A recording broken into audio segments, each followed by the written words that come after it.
Today we are going to define what is a KPI. I'll also share with you the best practices and examples while coming up with key performance indicators for your organization.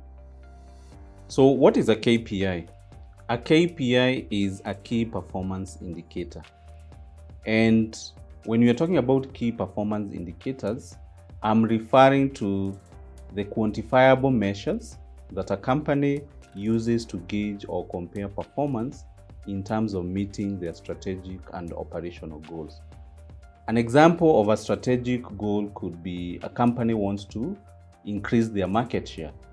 For example, a company could be at 15% market share and they are looking to get to 30%.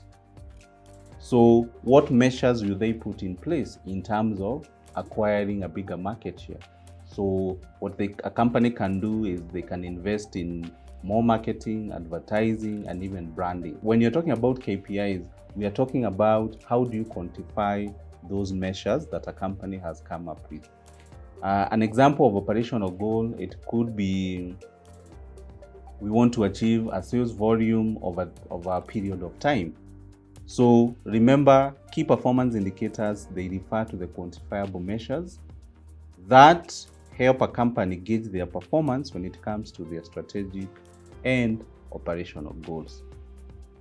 So let's continue looking at what key performance indicators are and what they are not. So you can see what I have on my screen, and KPIs must, number one, they must be quantifiable, measurable, and actionable.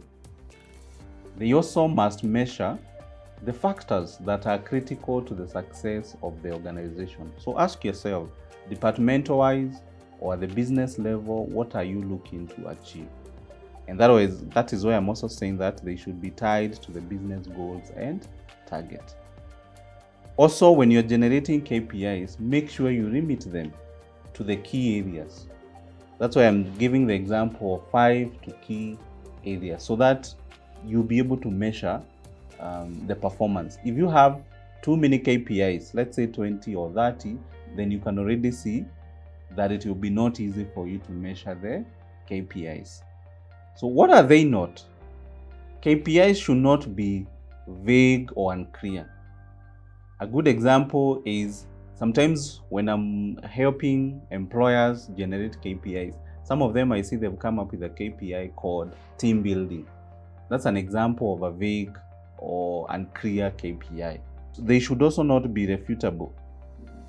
What does it mean? This means at a glance, someone should be able to see and understand what you mean by that KPI. So this means that you should be able to apply the SMART principle when it comes to setting KPI. And the SMART principle I'm referring to is the KPI must be specific, it must be measurable, it must be attainable, realistic, and even time bound. So I have with me here some good examples of KPIs, and I've been able to break them down per individual department. So you can see for manufacturing, here are some examples of KPIs. We can talk about the total units manufactured, units per labor hour. We can talk about production capacity, average change over time, even material usage. For the people in the procurement department, we can talk about cancelled purchase request, purchase order cycle time, deliveries from suppliers, unloading time, even the stock levels. What about sales and marketing?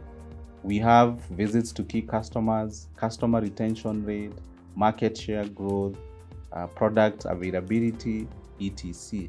So as you can see, it's possible to be able to categorize the KPIs per department. And remember what I said, make sure that the KPIs are as specific as possible. Apply the SMART principle when setting up your KPI. So having looked at the examples of KPIs, what is the best practices when it comes to setting up individual KPIs? Number one, when setting up the KPIs, you should be able to link them to the higher level objectives. And which are these higher level objectives? These are the strategic and operational goals of the business. Second, clearly define expected outcomes and results. So make sure that it's not just a list of activities. You also want to make sure that when you're setting up the KPIs, ensure that they are challenging, but they are achievable. So they remember the SMART principle that I talked about. You don't want to develop a KPI where the individual employee is never going to attain the target. You should also make sure that you involve the employees. So here communication is of essence, because if you don't have the buy-in from the employee, number one, they will not be able to understand and meet your expectations. I would also advise you to make sure that you set a realistic number of KPIs. That's why we are recommending that your KPI should be no more than 5. Also, you should be able to track progress by establishing action steps or milestones so that you can be able to track your progress as time goes by. The thing with KPIs is that you don't wait until mid-year or end of the year to be able to review performance. You can ensure that you are tracking progress by, say, every month having a meeting with the individual employee to be able to gauge their performance. And lastly, don't forget, make your KPI SMART. Specific, measurable, attainable, realistic, and time-bound. So those are the best practices when it comes to setting individual KPIs. Thank you for watching this video.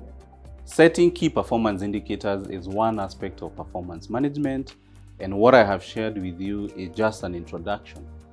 If you'd like assistance on how to implement KPIs and performance management for your organization, there's a link below. We look forward to assisting you.